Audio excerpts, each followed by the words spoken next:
Hello you guys, and welcome to my third video from the video series of Enhance Your Writing to help you in speaking. In today's video, I will be talking about three things.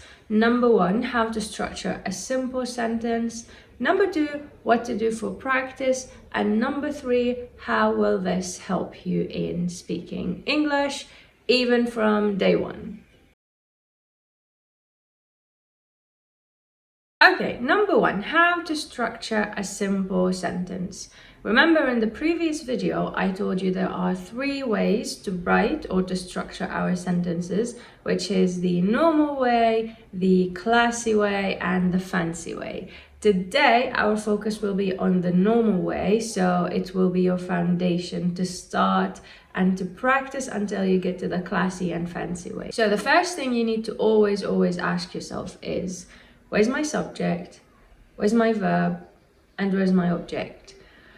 And how are they ordered? Because you know, in the sentence, we first start with the subject, and then we have a verb, and then we have our object. Okay, so let's just start with the subject. And you know, the subject is basically the person who does the action. It could be a name of a person, or it could be a pronoun.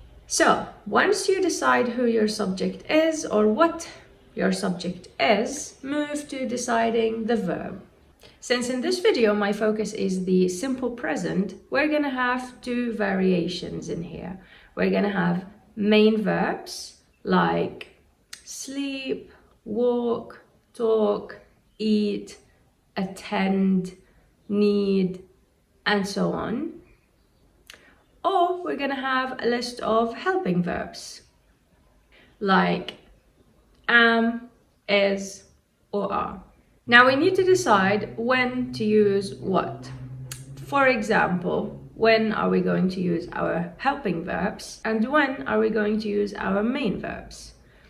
Helping verbs, obviously you're going to need them with an adjective or a noun, whereas main verbs can stand by themselves without the need of an adjective or a noun.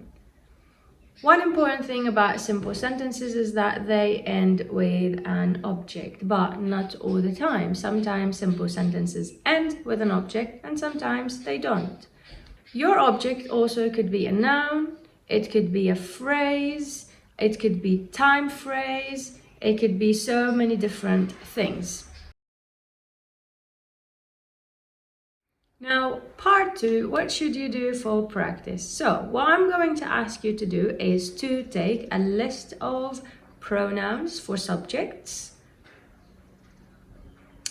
and a list of verbs. Now, you're going to decide, one time we're going to have our helping verbs and one time we're going to have our main verbs.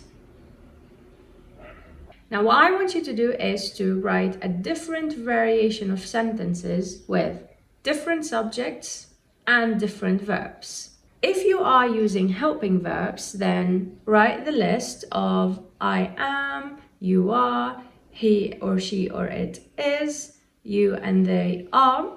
Now, add to these sentences our object, which is going to be either an adjective or a noun. And here are a list of adjectives and a list of nouns. Now, if we are going to do the second part, which is using the main verbs, you're going to do exactly the same. Bring out the list of pronouns and add different main verbs to them.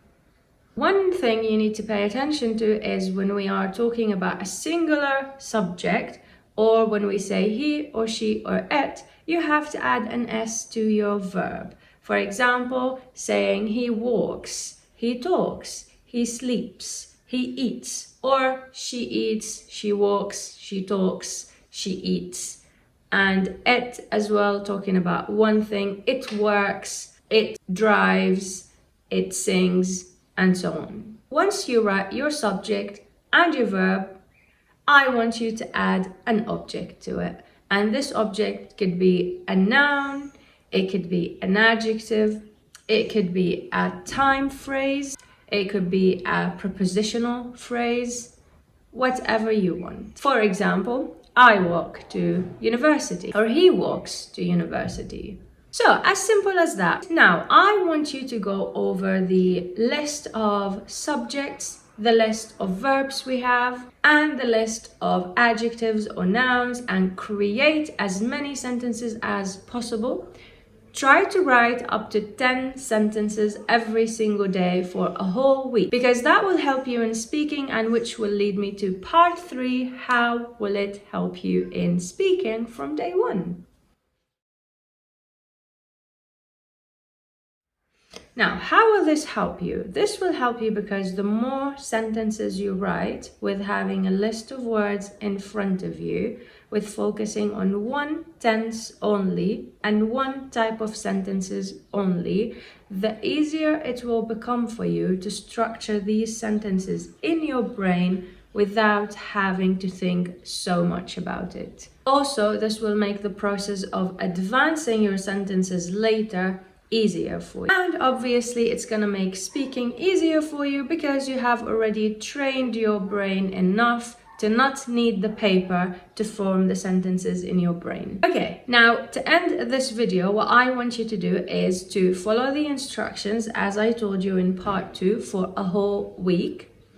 And after you are done with writing simple sentences with the present tense for a whole week, in the second week, I want you to start forming these sentences mentally without writing them down, and either say them out loud or record yourself on your phone using voice notes or using voice memos or using whatever tool you have to just help yourself say the sentences out loud without writing them down. And once you are done with this practice for the first 2 weeks, you can move to the more advanced sentences we will talk about in the next video, and they are the classy and fancy way or compound complex sentences.